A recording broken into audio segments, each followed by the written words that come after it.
expected than yours? Yeah, I don't know. I'm still trying to figure that out as well. Just in terms of the ACC, the conference, and the amount of times we've made it to either the Elite Eight, Final Four, and just the talent that has over the years has been proven. It seems like we should have gotten these bids, but because guard play is heavy. A lot of great bigs from previous years, so I'm just trying to figure that out as well. But I think each year we steady kind of prove them wrong because we either go deep in the run in the tournament and we have overall success as a conference. So hopefully the bids and whoever does the selections, they kind of open their eyes a little bit. With last year, for example, Pitt didn't get in. And a lot of people, Wake too. I mean, Wake had, but Pitt was the one that seemed to stand out. You guys had a hell of a time with them in the ACC tournament. So I'm just kind of curious, what's your reaction when you see something like that as a player? Like, you're worried about yourself, but then you're like, does it surprise you, or are you kind of like, I don't get it? Yeah, I mean, I think it just goes to show how much talented and deserving teams that deserve to be in the NCAA. And like you said, Pitt was one of them. I think they had a really good team and a really good record to show that. And I think this just shows that you can't overlook the ACC and our teams anymore when it comes to NCAA in the tournament, because I think we each year progressively proven to be there, whether in the Final Four or whether just in the conversation. So yeah. Last thing, do you think the league is getting enough respect then in that regard? For a long time, it was always the ACC is the best, and now it feels like maybe it's not the same respect. Yeah, I mean, I think years before when I was there, I think everyone respectively was, all about the ACC, and then kind of died down a little bit. I'm not sure what the reason is, because talent's always there. It's always been a competitive and great games from all conference games. So I think we just have to continue to keep doing what we're doing as a conference-wise.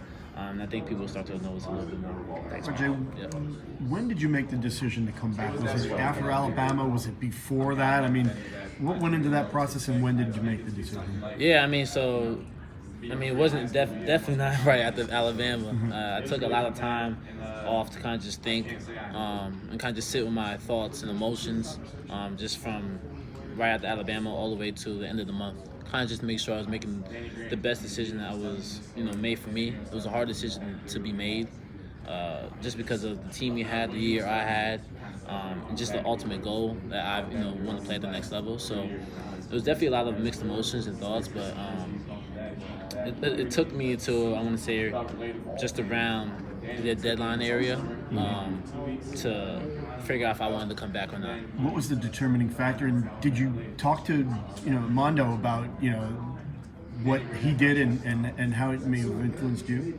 Yeah, I have reached out to a lot of former players. From Mondo to Theo, to Joe Barry, had a lot of conversations with Hubert and even Coach Williams, because obviously this is a decision that's one of the hardest decisions that I ever had to make, and it probably won't be the first. So I just want to make sure I was getting just the right insight and advice from people that I've trusted and people that I know have the best interests at heart for me. What was the determining factor? I really just overall I had unfinished business, and how I wanted my legacy to be remembered, and how I wanted to leave an impact not just on this program but on my teammates, my coaching staff. Because obviously wins and accolades are great, but I think life goes beyond that. And that's how I looked at it, and that's how I want my legacy to be remembered. Thank you. Yep. What is that unfinished business, RJ, specifically? Yeah, overall, my overall goal coming to college was to win national championship. So that's still on the table for me, and that's really the main goal.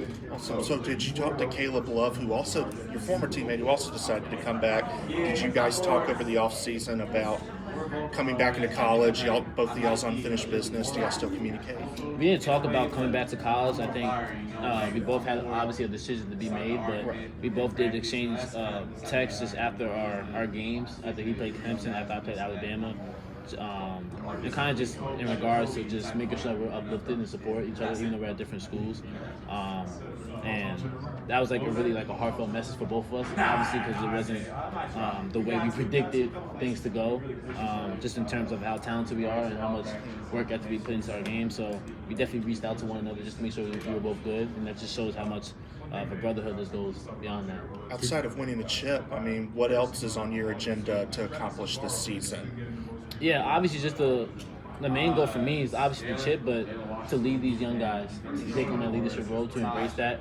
I'm now the old guy and I'm the veteran, so it's definitely weird, but I'm embracing it, and that's like really my main goal is to make sure that we're aligned with what we want to do as a team, and overall just be able to play there at the first week of April. RJ, to what extent have you taken Ian Jackson under your wing, and how receptive has he been to your advice? And can you share any of the advice you maybe you've given him? I mean, so I've known Ian for a couple of years, just in terms of, I was his host on his visit, and just having those New York connections. He went to Cardinal Hayes, I went to Steppanet.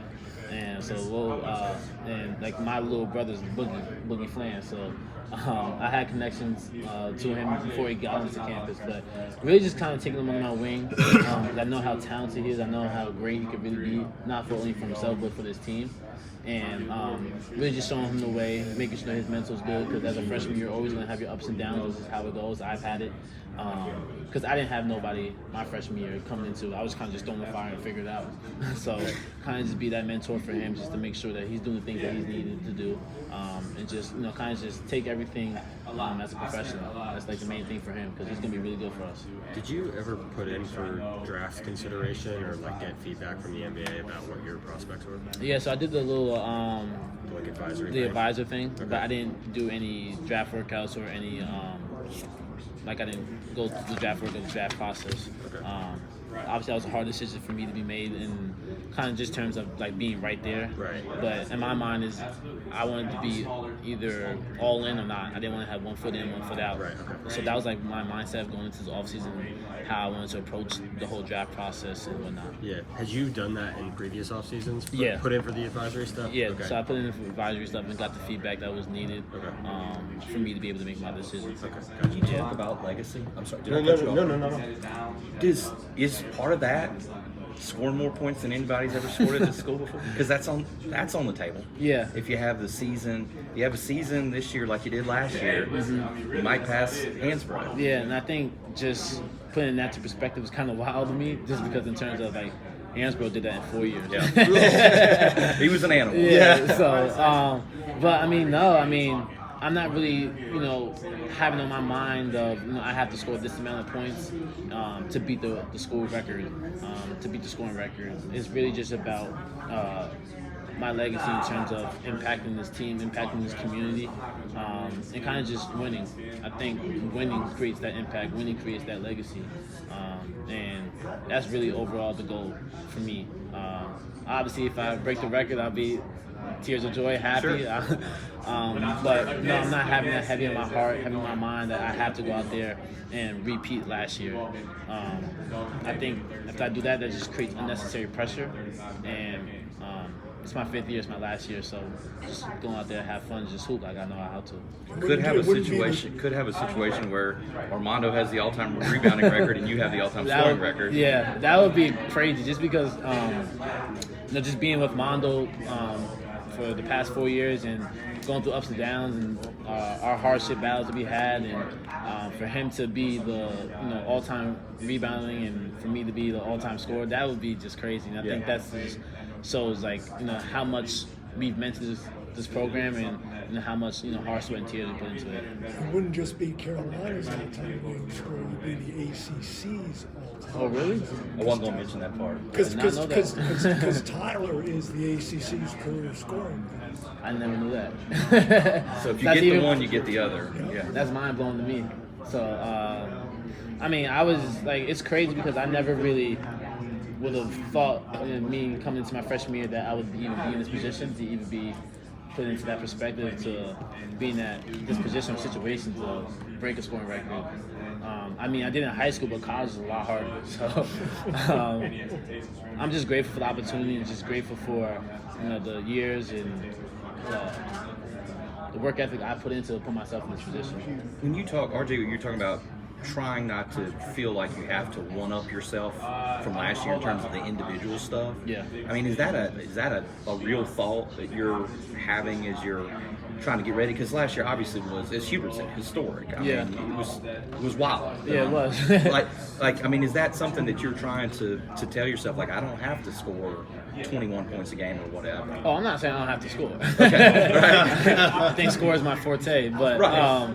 nah, it's just more so of just like not putting into perspective like I have to go break these records. If I don't, then like this is an unsuccessful year. No, like I'm not saying that at all. I'm more so like I'm gonna have to score. I know what's gonna be coming. I know people are gonna be targeting me, but Coach Davis always expresses never run from it, run towards it, and I've embraced that, and I'm confident in doing that. So if I have the same year as last year, so be it. I'll be happy with that. But kind of just my overall game. Progression the way I wanted to progress, and I know how I can do it. That's like my overall goal for this upcoming year. So how do you kind of handle the fact that, as you said, everyone's going to be targeting you this year defensively? How do you kind of keep it going, knowing that the scouting report is going to be designed to try to stop you? Kind of just picking my poison, taking what the defense gives me. Obviously, I know like there's a lot of teams that are going to be playing defensive coverages different against me, so it's kind of just this will be a true test into my playmaking skills. We have a lot of score wings and guards that's able to score at will this year, and it kind of just makes me able to kind of just put myself in the right position, but at the same time put my trust in my teammates as well. RJ, how would you say this year differs